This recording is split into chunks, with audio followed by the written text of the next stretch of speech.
Lover of tucking in clothes and especially those French tucks, let me tell you that I love French tucks. And if you watch Queer Eye, you know exactly what I'm talking about.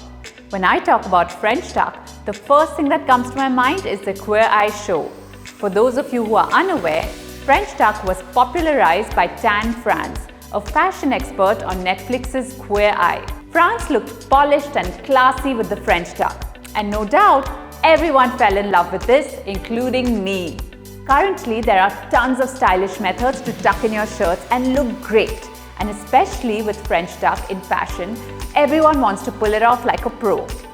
So stay with me to the finish as I share several simple techniques that can radically alter the way you style yourself.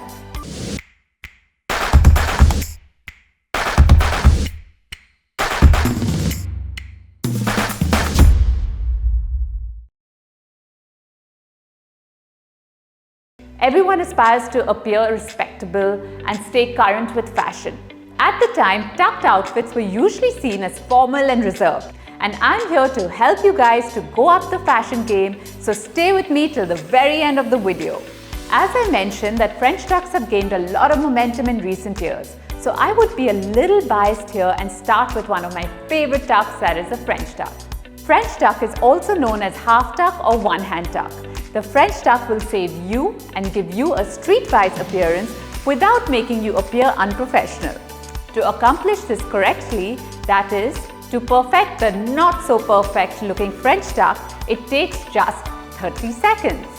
To do the French tuck, your t-shirt should first be tucked into your pants or skirt. Your shirt should be untucked and loose in the back. You can tuck into it if you're wearing tights or slacks to keep the half tuck in place. And ta-da! It's done! French tucks work best with almost everything, right from t-shirts to oversized cardigans or jumpers.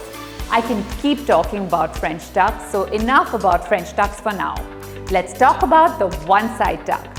Ever wanted to ace the one-side tuck like Kareena Kapoor and Janhvi Kapoor? Well, I'm here to help you. One of the most common ways to tuck your clothes on our list is undoubtedly this one. Similar to the full tuck, this cannot be avoided when seen in street style or on the runway.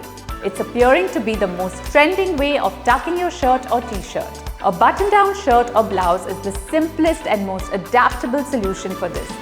Why not choose a louder printed shirt for a more entertaining look on the weekends if you have a plain, uninteresting bottom? You can add edge and appeal to even the most flowery or stuffy top with some asymmetrical lines. From the bottom of your waistband to the top, unbutton your shirt or blouse. You should tuck the buttoned-up side of your shirt inside your bottoms. For a slightly polished but unfinished appearance, leave the rest of the body alone, including the rear. So our next tuck is tuck and tie. This is a wonderful technique if you want a straightforward interpretation of the fashionable knotted look without going the chopped route of purchasing a pre-styled version. One of the simplest on the list, this is a great way to spice up a plain shirt or blouse. Most effective when worn with a long button-down shirt. Remove 2 or 3 of the shirt's bottom buttons. Just the back portion should be tucked in front. Don't change the front. The front ends should be taken and tied loosely. To keep it interesting, tie the knot closer to one side of your waist rather than the front. The fashion simply gets better, simpler, and more intelligent. In case you didn't notice, all the tucks are completed in under a minute because lazy geese like me constantly use such shortcuts. In any case, try a navel tuck if you wish to bear a bit of your midsection or simply seem fashionable. And I have to say that you should try them at least once. So guys, I hope these tucks will help you up your fashion game. We'll be sharing more such content in the future, so make sure you keep following us.